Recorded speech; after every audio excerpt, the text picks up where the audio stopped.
토마토 그냥 먹지 마세요. 토마토를 이렇게 생으로 먹으면 체내 흡수율이 4%밖에 안 된다고 해요. 이 사실 알고 계셨나요? 토마토 그냥 먹지 말고 제가 오늘 알려드리는 방법 3가지 지켜서 만들어 먹으면 토마토의 항산화 항암 효과를 100% 이상 볼 수 있어요. 그리고 이렇게 한번 만들어 두면 6개월 이상까지도 보관할 수 있고요. 거기다가 다양한 음식에 활용하기에도 정말 좋답니다. 어떻게 활용하는지에 대해서는 제가 영상 뒤에서 알려드릴 테니 영상 꼭 끝까지 봐주세요. 특히 항암 치료 중이시라면 이 영상 정말 도움되실 거예요. 저는 토마토가 암 환자에게 정말 좋다고 해서 비싼 유기농 토마토로 가족에게 매일같이 챙겨줬어요. 몸에 좋다고 열심히 챙겨 먹었는데 흡수가 안 된다면 무슨 소용일까요? 오늘 제가 알려드리는 방법은 간단하지만 맛있게, 그러나 효과는 100% 아니 그 이상 올려주는 방법이랍니다. 저희는 토마토가 떨어지면 이렇게 박스째 구매해요. 이 토마토는 제가 정말 좋아하는 매봉농장 토마토예요. 여기 토마토 한번 드셔보시면 다른 토마토는 맛없어서 못 먹을 정도로 정말 맛있답니다. 제가 커뮤니티 게시글에 알려드렸었는데요. 구매 성공하신 분 계신가요? 하지만 오늘 만드는 토마토는 매봉농장 토마토가 아니어도 괜찮아요. 완숙 토마토라면 유기농이 아니더라도 상관없어요. 마트에서 구매한 완숙 토마토 사용하셔도 좋아요. 항암 토마토 만들기 전에 토마토 보관법 잠깐 알려드릴게요. 토마토는 박스 배송 받자마자 혹은 사가지고 오자마자 꼭지를 먼저 따주세요. 저는 이미 꼭지 부분을 다 떼준 상태예요. 왜냐면 이 꼭지 부분에 곰팡이가 금방 생기거든요. 더군다나 금방 먹을 토마토는 냉장 보관보다는 실온 보관을 해주는 게 더 좋은데요. 그러면 2-3일만 지나도 꼭지에 곰팡이가 생겨버리더라고요. 그런데 꼭지를 떼고 보관하면 곰팡이가 생기지 않아서 실온에서 조금 더 오래 보관할 수 있답니다. 꼭지를 뗐으면은 이제 토마토를 씻어줄게요. 저는 유기농 토마토이기 때문에 물로만 가볍게 세척해 줄 거예요. 유기농이 아닌 일반 토마토라면 베이킹소다를 사용해서 가볍게 문질러 닦아주시는 게 좋아요. 껍질째 사용할 거거든요. 여기에서 항산화 항암 효과 높이는 첫 번째 방법이 나왔어요. 바로 껍질째 먹는 거예요. 토마토 껍질은 빨간색이죠. 이 빨간색에 라이코펜 성분이 정말 많이 들어있어요. 그렇기 때문에 토마토 껍질은 벗기지 말고 꼭 같이 사용해주세요. 이렇게 씻은 토마토는 가볍게 잘라줄 거예요. 어차피 믹서기에 갈아줄 거기 때문에 어떻게 잘라도 괜찮아요. 저는 그냥 반만 잘라서 가운데 꼭지 부분만 제거해 줄게요. 저는 토마토 큰 거로 15개 사용했어요. 토마토 다 잘랐으면 블렌더에 토마토 넣어주시고요. 여기에 양파가 있으면 양파도 1개 넣어주시면 더 좋아요. 없으면 패스하셔도 되고요. 그리고 여기에 마늘을 추가해서 갈기도 하는데요. 저는 아이들과 주스로도 마실 거기 때문에 마늘은 따로 넣지 않을게요. 마늘을 넣으면 조금이긴 하지만 확실히 마늘 맛이 좀 남더라고요. 그리고 이제 블렌더로 갈아줄 거예요. 제가 사용하고 있는 이 믹서기는 바이타믹스인데요. 믹서기의 끝판왕이라고도 불리는 제품이에요. 토마토의 껍질 그리고 씨까지 부드럽게 다 갈아주기 때문에 주스로 마실 때도 입에 걸리는 게 아무것도 없더라고요. 그래서 정말 잘 사용하고 있는 제품 중에 하나예요. 가격대는 50만원대부터 100만원 넘는 제품까지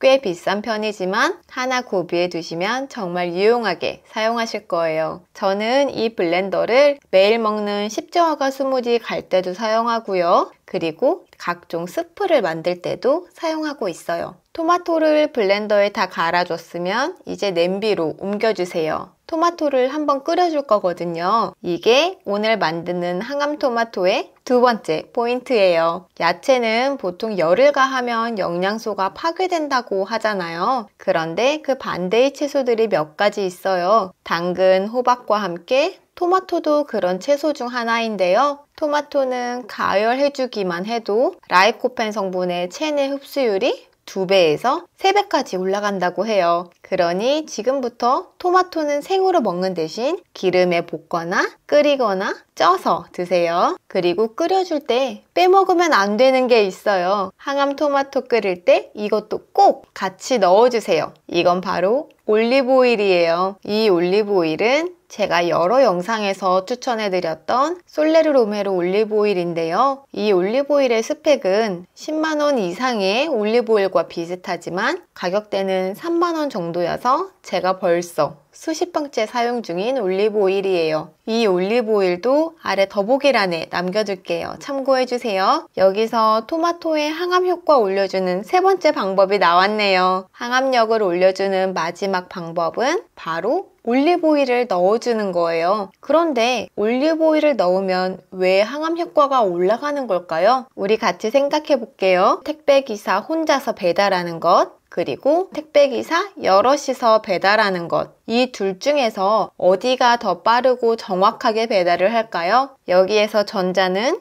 기름 없이 토마토만 먹는 것, 후자는 기름과 토마토를 함께 먹는 것이에요. 택배기사가 배달하는 것은 라이코펜, 배달되는 장소는 우리의 몸속인 거죠. 즉, 기름 없이 먹으면 택배기사가 혼자서 라이코펜을 우리 몸에 배달해 주는 것이고요. 기름을 같이 먹게 되면 택배기사 여럿이서 라이코펜을 우리 몸에 배달해 주는 거예요. 이거는 토마토의 라이코펜 성분이 지용성이기 때문이에요. 그래서 토마토를 기름과 함께 섭취할 경우 장에서 흡수가 더 잘 된다고 하는 것이고요. 만약 기름이 없다면 몸속에서 흡수되지 않고 그냥 배출될 수도 있다고 하니 토마토는 꼭 기름과 함께 조리해서 먹어야겠죠? 그러면 토마토를 끓이는 거는 얼마나 끓여야 돼요? 이런 질문이 생길 수 있어요. 토마토를 끓이는 시간은 15분 정도가 적당해요.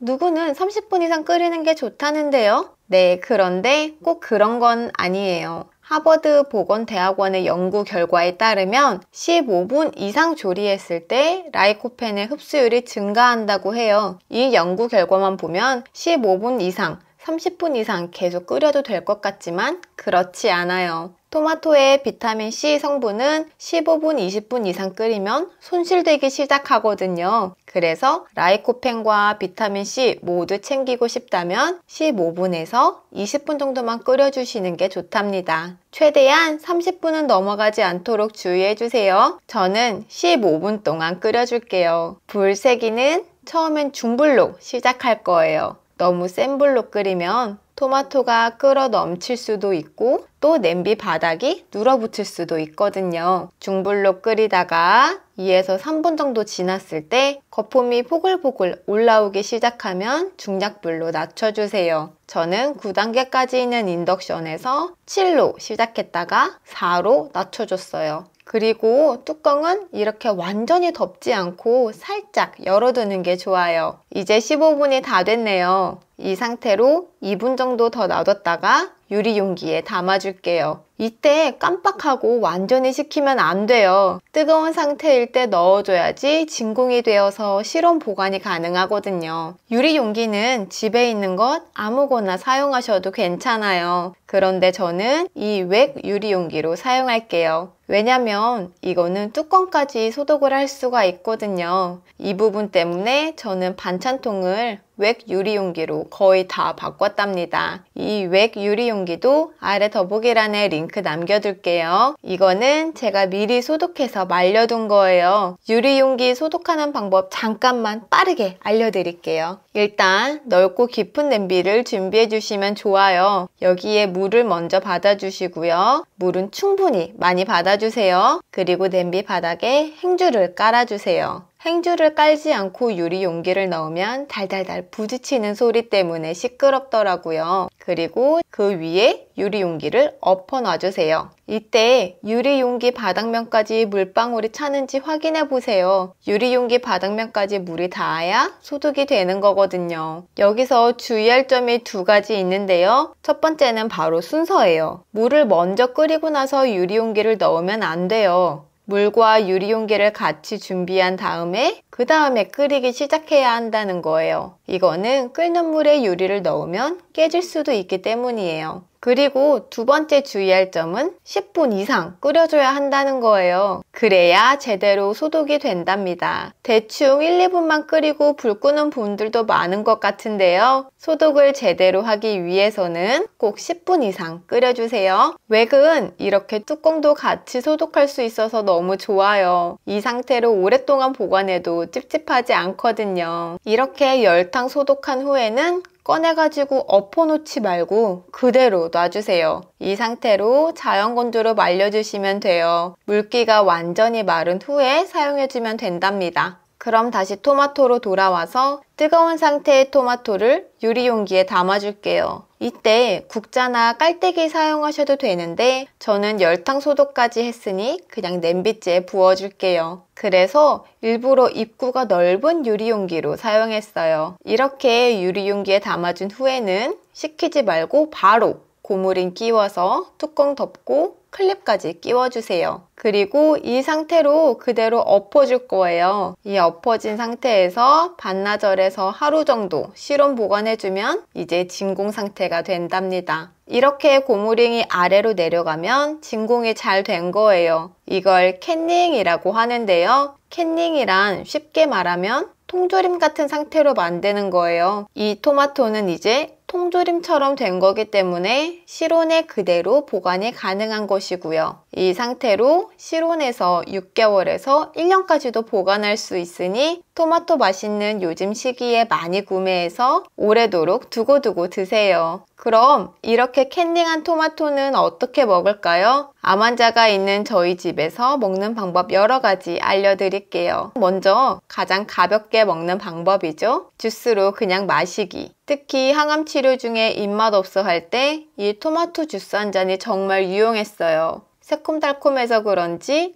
입맛 없어 해도 이 토마토 주스는 잘 먹더라고요. 거기다 시원하게 해서 주면 더 잘 먹고요. 주스로 마실 때 토마토 주스 위에 올리브오일 1스푼에서 2스푼 정도 넣어서 같이 드셔보세요. 그러면 암 환자들에게 정말 좋은 간식이 될 거예요. 두 번째로는 그대로 따뜻하게 데워서 토마토 스프로 먹는 거예요. 양배추나 브로콜리 잘게 썰어서 조금 끓여서 먹으면 한 끼 식사로도 충분해요. 단백질이 좀 부족하다 싶으면 여기에 병아리콩이나 렌틸콩 더해줘도 좋고요. 세 번째로는 다양하게 요리할 때 사용하는 방법인데요. 카레할 때 넣어서 토마토 카레로 소고기와 같이 끓여서 소고기 스튜로도 활용할 수 있어요. 그리고 마지막으로 알려드릴 방법은요. 이 항암 토마토를 조금만 덜어서 냉동실에 얼리는 거예요. 항암 치료 중에 구내염이 잘 생기잖아요. 제 딸도 입안이 헐었을 때는 아무래도 따뜻한 음식을 먹기 힘들어 하더라고요. 뭐라도 먹이긴 해야겠는데 그렇다고 매일같이 아이스크림같이 차가운 걸 사줄 수도 없고 말이에요. 그럴 때 이 토마토 얼려둔 걸 한번 드셔보세요. 집에서 종종 망고나 바나나로 아이스크림을 만들어 주는데요. 망고나 바나나로 만든 아이스크림은 아무래도 혈당을 높이기 때문에 조금 걱정이 되더라고요. 그런데 토마토는